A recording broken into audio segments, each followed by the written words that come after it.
What's up, everyone? Chris Yandel here for Channelfireball.com, and welcome to another edition of Audio Articles, where we bring you articles written by the top Magic the Gathering pros in audio form, so you can listen on the go Monday through Friday, wherever and whenever you want, for free.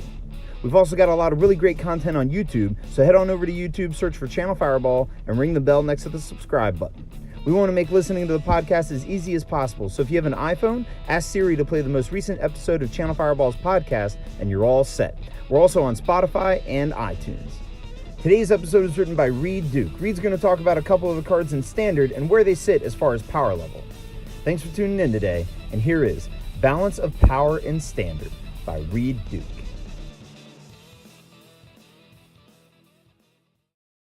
The most important element of today's Standard is the way that red decks match up against the control decks. It's not that Standard is a two-deck format.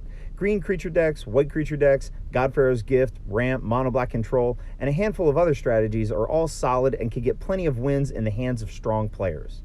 But they aren't oppressive in the way that the red Goblin Chainwhirler decks and blue Search for Azcanta decks are. Those are the two strategies that'll definitely beat you if you show up unprepared. They're the strategies that cause the entire format to warp around them.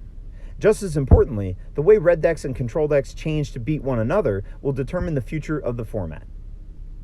What it takes to beat the red decks. For reference, here is Wyatt Darby's Pro Tour winning mono red deck.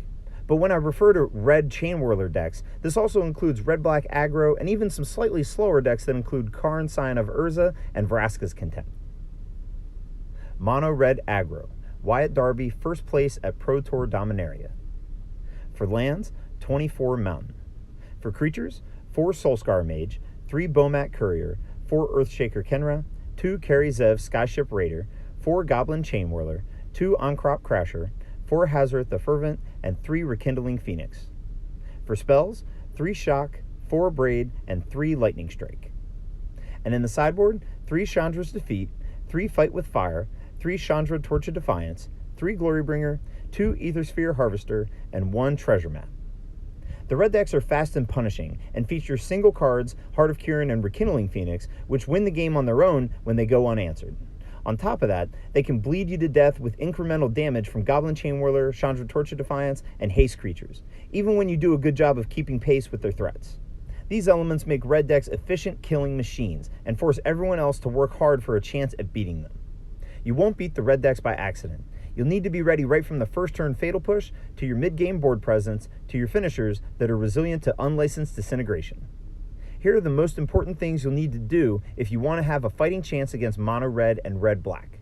Number 1, cheap spells, including quick answers to Heart of Kirin. You won't win many games where you get hit by that card on turn 3. Number 2, removal that exiles, so that you can beat Scrapheap Scrounger, Rekindling Phoenix, and Hazareth the Fervent. Number 3, a way to stabilize your life total, life gain, permission, or a fast clock. And number 4, a resilient plan for winning the game. Red has too many ways to remove creatures at a profit. Think about Unlicensed Disintegration, Chandra, and Glorybringer. If you're casting 1 creature per turn and falling behind these cards, you're playing into their hands. Fatal Push, Magma Spray, and a Braid are among the best cards against the red decks. Unfortunately, the question whether or not those are strong main deck cards is not so simple. What it takes to beat the control decks. Just like with the red decks, there are a variety of ways to build control decks.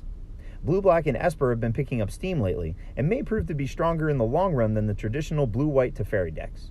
But Javier Dominguez's blue-white approach from Grand Prix Copenhagen is a perfect deck to use as a reference. White-Blue Control by Javier Dominguez, 4th place finish at Grand Prix Copenhagen. For lands, 5 Island, 8 Plains, 2 Field of Ruin, 4 Glacial Fortress, 2 Ipnu Rivulet, 4 Irrigated Farmland, and 2 Memorial to Genius. For spells, 2 Approach of the Second Sun, 2 Fumigate, 2 Blink of an Eye, 4 Disallow, 2 Essence Scatter, 2 Glimmer of Genius, 1 Negate, 3 Settle the Wreckage, 2 Syncopate, 3 Cast Out, 4 Seal Away, 2 Search for Azcanta, and 4 Teferi Hero of Dominaria. And in the sideboard, 1 Glimmer of Genius, 2 Negate, 3 History of Benalia, 1 Invoke the Divine, 2 Lyra Dawnbringer, 1 Sorcerer's Spyglass, 3 Torrential Gearhulk, and 2 Walking Ballista. Teferi Hero of Dominaria is undeniably one of the strongest cards printed in the new set, and is probably the best thing to happen to control players since Sphinx's revelation. These decks are consistent and inexorable, and the combination of Teferi and Settle the Wreckage basically invalidates the strategy of attacking with creatures. Most importantly, these decks can, if they choose, play with no creatures in the main deck. This means that blue-white control will play close games that become less and less close each time the opponent draws a Fatal Push, a Braid, or Unlicensed Disintegration. These cards can be completely dead in Game 1 and are huge liabilities. Here are the most important things you'll need to do if you want to have a fighting chance against control. Number 1, be fast. You won't beat these decks if the game gets to turn 10. And if your opponent is ready with Disallow by the time you're casting your first spell, you have a tough road ahead of you. Number 2, have answers to Teferi that don't involve attacking. No matter how strong your board is, you're likely going to lose if your opponent assembles the combination of Teferi and Settle the Wreckage. Instead, you need to turn to cards like Duress, Disallow, Vraska's Contempt, or Cast Out. And number 3, have a very, very small number of dead cards against creatureless decks. If your deck has more than 4 dedicated creature removal spells, it's almost impossible to be a favorite against control in Game 1. Making tough decisions. As you can see, deck building in Standard is quite complicated. Depending on your pairings, you're liable to greatly regret your choices, no matter what those choices might have been. On one day, 6 of your 8 matches will be against red decks, and you'll feel naked without those Abrades and Magma Sprays. On another day, you'll play against 3 or 4 control decks, and you'll be carrying Cinder Blocks against fully half of your opponents. Here's the deck that my teammates and I played at Pro Tour Dominaria. Red Black Aggro by Reid Duke, 15th place at Pro Tour Dominaria. For lands, 14 Mountain, 1 Swamp, 4 Canyon Slough, 4 Dragon Skull Summit, and 2 Aether Hub. For creatures, 4 Bomat Courier, 2 Soulscar Mage, 4 Scrap Heap Scrounger, 2 Karizev Skyship Raider, 4 Goblin Chainwhirler, 2 Pia Nalar, 3 Hazoret the Fervent, and 2 Glorybringer. For spells, 3 Chandra Torch of Defiance, 2 Abrade, 2 Unlicensed Disintegration, 2 Lightning Strike, and 3 Heart of Kirin. And for the sideboard, 1 Abrade, 1 Unlicensed Disintegration, 1 Glorybringer, 3 Magma Spray, 2 Chandra's Defeat, 2 Rekindling Phoenix, 4 Duress, and 1 Doomfall. Our goal was to construct a deck that was as strong as possible against control, while still being smooth, powerful, and well-rounded. This is why you'll find no Magma Sprays in the main deck, and only 2 copies each of Abrade and Unlicensed Disintegration. Lightning Strike is an excellent option if you want to keep your removal count high while keeping your number of dead cards low. While Strike isn't exactly a good card against control, I do sideboard it out in favor of Duress. I found that a small number in the main deck improved the matchup by keeping my opponents honest. They can't let their life total get too low when you have Burn, and you can finish off a Teferi if they leave it too vulnerable. Along the same lines, we chose Chandra Torch of Defiance in the main deck over Rekindling Phoenix. Phoenix is merely okay against control, where Chandra is excellent. On the other hand, Chandra is merely okay in the mirror match, where Phoenix is excellent. Finally, Bomat Couriers were a huge part of being sleek and efficient against control, despite the fact that I sideboarded them out in 8 of my 10 matches. The deck was good for us, and for the most part, we had winning records, but red Chainwhirler decks were both the most popular and most successful decks at the Pro Tour. Once we made it deep into day 2 and were playing mostly mirror matches, we would have rather had those Magma Sprays and Rekindling Phoenixes. When it's clear that Mono Red and Red Black are the decks to beat, can you really afford to be an underdog in the mirror match? The balance of power. Most constructed formats have a best deck, but it's sometimes the case that once the best deck emerges, it's no longer the best choice for a tournament.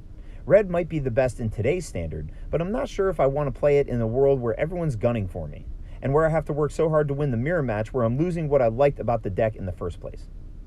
Javier Dominguez reached the top 4 of GP Copenhagen with Blue-White Approach the week after Pro Tour Dominaria.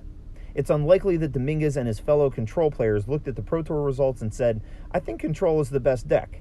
Most likely, they identified that people were going to be working hard to beat the red decks, and that the balance of power might therefore shift back towards Control. Standard is not a 2-deck format, and it's most certainly not a 1-deck format. Control is strong enough that when people forget about it, it's capable of dominating tournaments. What you can do. Improving against red and improving against control typically require opposite deck building decisions. The best you can do is consider each card on its own merits. Rekindling Phoenix, for example, is probably a good card to play with. It's one of the absolute best cards in the red mirrors. It doesn't shine against control, it's pretty vulnerable to Settle the Wreckage and Vraska's Contempt, but it's still a 4/3 flyer that demands an answer and can win you some games. On the other hand, I'm still skeptical of Magma Spray. It's an efficient one-for-one card that you definitely want in your deck in red mirrors.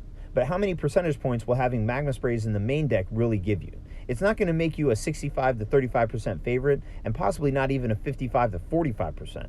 A low-impact card that's completely dead against control doesn't seem worth it. Here's the most basic test that you need to employ as a deck builder. Consider a card and ask yourself, do I want to draw this card?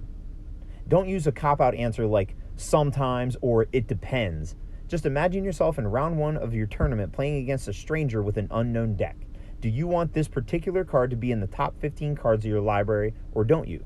That's the test. And for me, as long as control remains a real threat, Magma Spray just doesn't pass the test. Vraska's Contempt passes the test because it's great against red while at least threatening to kill Teferi against control. Lightning Strike, at least in small numbers, passes the test because it gives me insurance against Winding Constrictor or Karizev while still being useful in a close game against blue-white. Bomat Courier and Chandra Torch of Defiance are trickier and might depend which way the balance of power is tipping at any given point. So long as you respect both decks and understand the forces that are driving Standard, you can make those choices case by case. That does it for this episode of Audio Articles. Make sure to head over to channelfireball.com and leave Reid a comment about what you thought about today's article, or you can hit him up on Twitter at ReidDuke. Also, make sure to check out cfbevents.com. You'll find all the information about the upcoming GPs there. Follow us on Instagram and Twitter, and make sure to subscribe to the YouTube channel. Thanks for being with us today, and I hope to see you soon. And until then, peace.